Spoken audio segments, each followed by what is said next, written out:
jeunes africains. Moi, je me rappelle le premier jour de l'école, j'étais à l'école, on a appelé tout le monde et on m'a pas appelé. On m'a appelé, mais je ne savais pas comment m'avait appelé parce qu'à la maison, j'avais un autre nom. Et à l'école, il fallait que j'intègre Amadou Kansi. Donc, je rentre à la maison, mon père me dit, alors le premier jour d'école, j'ai dit, oui, non, je n'ai pas été à l'école, on ne m'a pas appelé.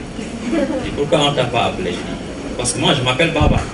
Il dit, non, tu ne t'appelles pas Baba, tu t'appelles Amadou Kansi. Et donc, à partir de ce moment, j'ai commencé à intégrer ce nom-là. Et ça me ramène à comment on se projette aussi dans ce monde-là, dans cet autre monde. Dans cet autre monde qui nous permet d'avoir accès à d'autres entendements, qui est différent du monde qui nous a vu naître. Parce qu'on dit une langue, on la tête. Donc, une langue, on la tête, une perception du monde aussi, on la tête. Et donc, la théorie des couleurs, le passage même du véhicule qu'on utilise pour accéder au sens des choses, je veux dire, du Wolof ou du Peul, on est forcé pour accéder au monde qui va nous permettre d'être quelqu'un, d'utiliser une autre architecture intellectuelle. En l'occurrence, ici, c'est le français. Ailleurs, ça peut être l'anglais ou autre, you know. Et donc, ça, c'était une question. En tant qu'artiste, quand on met en place un processus, on se rend compte à tout point de vue, chaque étape de ce parcours-là, que tout est sujet à requestionnement. Il faut qu'on requestionne tout. Évidemment, je ne peux pas seulement me limiter à des problématiques de matériaux que j'utilise pour créer une œuvre, pour la rendre intelligible, tout en sachant que je manipule un matériau qui est non articulé. Et en réalisant ce truc derrière moi, on s'est rendu compte, chaque fois quand quelqu'un me posait une question, je me suis rendu compte que j'utilise ma tête, et j'utilise mon physique, très physique, et j'utilise mon cœur, et j'utilise les gens, et on utilise aussi la réflexion des gens. Et c'est très participatif. Et ça n'a de sens que quand c'est participatif. Et c'est comme ça que les choses, enfin, à mon avis, à notre avis, nous qui avons réalisé cela, du début à la fin, parce que faire un travail comme cela, par exemple, si je devais le faire pour vous, Achille, ou pour Mme Kenbougou, ce ne serait pas la même chose, parce que on viendrait, par exemple, et c'est vous. Et ce que vous avez comme imaginaire, ce que vous avez comme projection, ce que vous avez comme idée, tout ce que vous voulez rendre visible, je dois communiquer avec vous pour que vous me donniez ces éléments-là, pour qu'on puisse réaliser cette chose-là.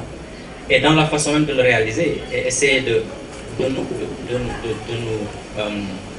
garder la ligne de conduite essentielle que vous nous auriez donnée, mais en même temps d'essayer de le traduire en une poésie visuelle qui tienne la route, quoi.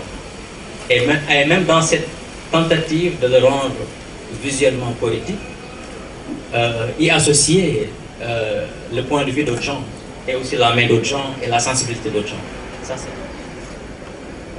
on est dans cette partie du monde qui est cataloguée d'une certaine façon, mais moi je suis convaincu que c'est le centre du monde, et c'est mon centre. Et la question de la valeur qui est là, je veux dire, la question de ce contexte-là m'interpelle au plus haut point. Et ça me ramène à la notion aussi de responsabilité morale en tant que quelqu'un qui utilise un matériau, souvent, ou bien même qui produit un objet, ou qui produit un objet qui n'est pas peut-être, on ne peut pas forcément verser dans le quantifiable, le commercialisable, d'emblée. Évidemment, l'économie, c'est un fait, l'économie est partout. L'économie est partout. Parce qu'en fait, il faut tout, donc il faut donner une valeur aux choses pour être perçu comme je veux dire, quelqu'un d'important. Et on ramène pas, même quand il y a un crash, il y a une catastrophe, c'est très curieux qu'on l'aborde sous l'angle de combien ça a coûté. Ça m'a toujours paru curieux. Et moi, ce qui m'intéresse aussi, c'est théoriquement comment est-ce qu'on peut arriver, c'est vraiment ma question, comment est-ce qu'on peut arriver à formuler les choses autrement, dire avec d'autres mots qui sont différents des mots qui ont été mis là par l'architecture intellectuelle occidentale. Peut-être que c'est aller trop loin, mais comment est-ce qu'on peut reformuler les choses de manière à mettre l'accent sur l'essentiel de ce qui serait bien pour nous, pour qu'on change la donne et pour qu'on se projette autrement, parce qu'on est dans un domaine de prospective.